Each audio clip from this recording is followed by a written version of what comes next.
എന്തുകൊണ്ടാണ് ദൈവം നമ്മുടെ പല പ്രാർത്ഥനകൾക്കും ഉത്തരം നൽകാത്തത്?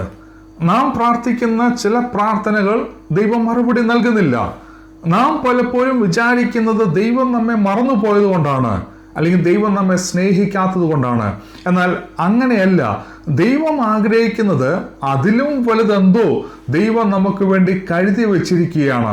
ഒരിക്കൽ ഏലിയാവ് പ്രാർത്ഥിച്ച പ്രാർത്ഥന ചൂരച്ചെടിയുടെ ചുവട്ടിൽ നിന്നുകൊണ്ട്, മതി യഹോവേ മതി, എൻ്റെ പ്രാണനെ അങ്ങ് എടുത്തുകൊള്ളണമേ. ദൈവം ആ പ്രാർത്ഥന കേട്ടില്ല. ഏലിയാവ് പ്രാർത്ഥിച്ച ആ പ്രാർത്ഥനയ്ക്ക് ദൈവം മറുപടി നൽകിയില്ല. കാരണം ഏലിയാവ് ആഗ്രഹിച്ചത് ജീവനെ അങ്ങ് എടുത്തുകൊള്ളാൻ, താൻ മരിക്കാൻ വേണ്ടി ആഗ്രഹിച്ചപ്പോൾ ദൈവം ആഗ്രഹിച്ചത് അതിലും ശ്രേഷ്ഠകരമായിട്ടുള്ള എന്തോ ഒന്നാണ് ദൈവം ഏലിയാവിന് വേണ്ടി കരുതി വെച്ചിരിക്കുന്നത്. ഏലിയാവ് പ്രാണനെ എടുക്കാൻ വേണ്ടി പ്രാർത്ഥിക്കുമ്പോൾ ദൈവം ആഗ്രഹിച്ചത് ഏലിയാവിനെ ഉടലോട് സ്വർഗത്തിലേക്ക് കൊണ്ടുപോകാൻ വേണ്ടിയാണ്. ഒരിക്കൽ പൗലോസ് പ്രാർത്ഥിച്ചു, ദൈവമേ, ഈ സാത്താന്റെ ദൂതനെ വെളിപ്പാടുകളുടെ ആധിക്യത്താൽ ഞാൻ അതിയായി നിഗളിച്ചു പോകാതിരിക്കാൻ വേണ്ടി എന്നെ കുത്തുവാൻ നിർത്തിയിരിക്കുന്ന ഈ സാത്താന്റെ ദൂതനെ മാറ്റണമേ. ദൈവം ആ പ്രാർത്ഥനയ്ക്ക് മറുപടി നൽകിയില്ല. കാരണം പൗലോസിനെ ദൈവമായിട്ട് ഏറ്റവും കൂടുതൽ അടുപ്പിക്കുന്നത് ഈ വിഷയമായിരുന്നു.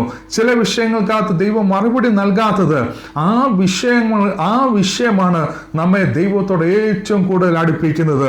ചില പ്രാർത്ഥനകൾക്ക് ദൈവം മറുപടി നൽകാത്തത് നാം പ്രാർത്ഥിക്കുന്നതിനെക്കാട്ടിലും ഏറ്റവും ശ്രേഷ്ഠകരമായിട്ട് ദൈവം നമുക്ക് വേണ്ടി കരുതി വെച്ചിരിക്കുകയാണ്. കഴിഞ്ഞ വർഷങ്ങൾ, കഴിഞ്ഞ നാളുകളൊന്നും ചിന്തിച്ചു നോക്കിയേ.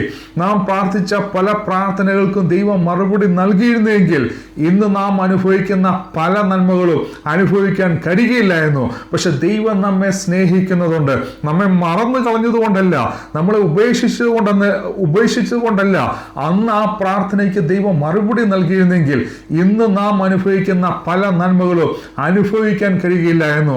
അതുകൊണ്ട് വിശ്വസിക്കുക, ഈ ദിവസങ്ങളിൽ നമ്മൾ പ്രാർത്ഥിക്കുന്ന ചില പ്രാർത്ഥനകൾക്ക് ദൈവം മറുപടി നൽകിയില്ലെങ്കിൽ അതിനർത്ഥം അതിലും ശ്രേഷ്ഠകരമായിട്ട് എന്തോ ഒന്ന് ദൈവം നമുക്ക് വേണ്ടി കരുതി വെച്ചിട്ടുണ്ട്.